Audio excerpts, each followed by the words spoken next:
May sinabi si Lea Salonga tungkol sa parenting na medyo hindi nagustuhan ng ilang mga conservatives. Papanoorin natin ang video na yon at magko-comment tayo. And yung comment natin baka hindi naman magustuhan ni Lea Salonga. Medyo controversial pero as usual yung mga takes natin, ito yung mga hindi masyadong madidinig mo sa internet.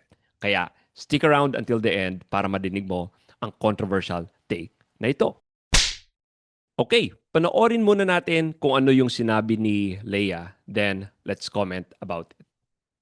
But as you had asked about parents, the one duty that every parent has is to love their child unconditionally. Full stop. To those who do not have kids, if you think you will not be able to love your child if they come out to you and say, "Mom, I am gay. Mom, I'm a lesbian. Mom, I'm bisexual. Mom, I am trans." If under those conditions you will be your love will stop, don't have children. Yeah, it's like don't. Just save yourself the drama, save yourself the heartbreak. Kasi kung hindi mo kaya, wag na lang, because and I heard this, I don't know if on the internet or on television, children are not customizable. It's not like, every kid is a blind box. Let's use those terms. It's a blind box. You don't know what you're going to get. You don't know if it's going to be the one you want, because chances are it's going to be the one you don't want, but that's what you get. So basically, si Leia, she's talking about her trans kid na nag-identify na as a man, and ito yung babae yung anak ni Leia. Then na biglang one day na isip niya na feeling niya lalaki siya, kaya nag-identify na siya as a man. And kung papanoorin nyo yung buong video, galing sa News 5 yung video, panoorin nyo. I'll put down the link sa description nitong channel na ito. Madami nang ginagawa para mag-transition yung anak ni Leia. Nagsasaksak na siya ng mga testosterones at nagpa-mastectomy na siya, double mastectomy. Ibig sabihin, pinatanggal yung breast. Dahil syempre, babae siya, hindi siya komportable sa kanyang breast, pinatanggal niya para ma-approximate yung itsura ng lalaki. Although hindi ko alam kung paano ka magiging lalaki kung wala ka ng breast, dahil marami din namang mga lalaki na may man boobs. Pero ang controversial dito na hindi nagustuhan ng ilang mga conservatives is yung sinabi ni Leia na kung hindi mo daw mamahalin ang anak mo kapag nag-out siya sa'yo as someone who identifies as gay, lesbian, bisexual, or trans, mas mabuti daw na wag ka na mag-anak.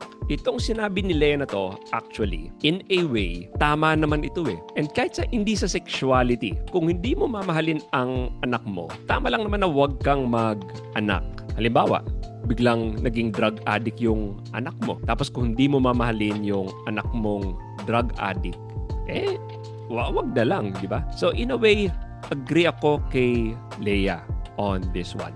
I think may disagreement lang on what love really means. I subscribe dun sa meaning ni Saint Thomas Aquinas ng love. According to Saint Thomas, ang love is to will what's good for the other person. Sa Tagalog, ang ibig sabihin ng love is gustuhin mo kung ano yung nakabubuti dun sa tao na ito. So ngayon, ang question is, nakabubuti ba sa anak ni Leia na nag-identify as trans, saksakan siya ng mga testosterones, or tanggalin ang kanyang breast? And on this thing, I think siguro Leia is fully convinced na ito yung nakabubuti sa anak niya. And I guess wala tayong magagawa dahil ito yung namayagpag na belief. Siguro naging sold siya na kapag ang anak niya ay hindi nag-undergo sa transition na ito, malaki ang chance na magpakamatay yung anak niya. And which is sad. Hindi tayo masyadong naging good sa conservative side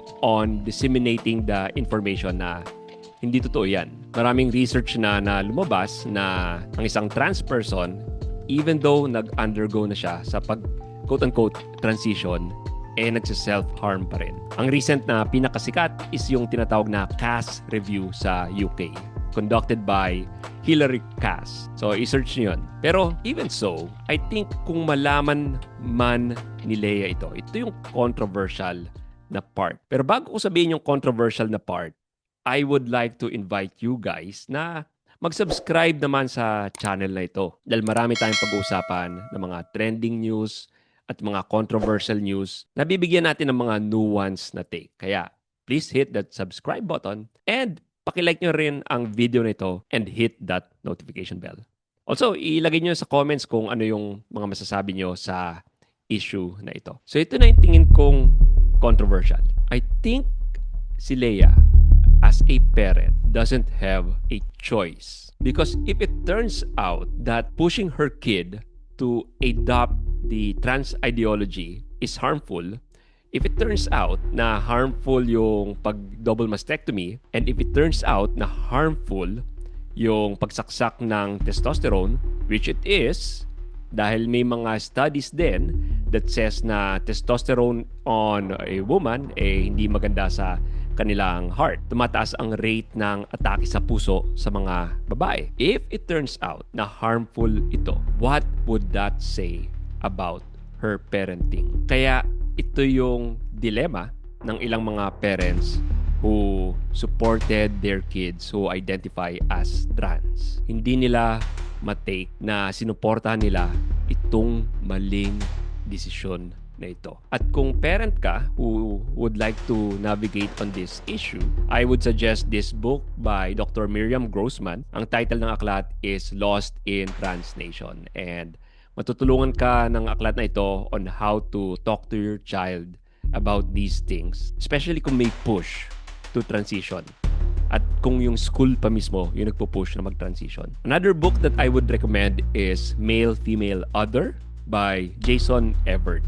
So ito yung mga books na masasuggest ko. So again, as a Christian, hihilingin ko na ipagdasal natin si Leia Salonga and Nick Chen. At kung gusto nyo ng more takes like this, bakit hindi nyo i-click ang video sa link right here?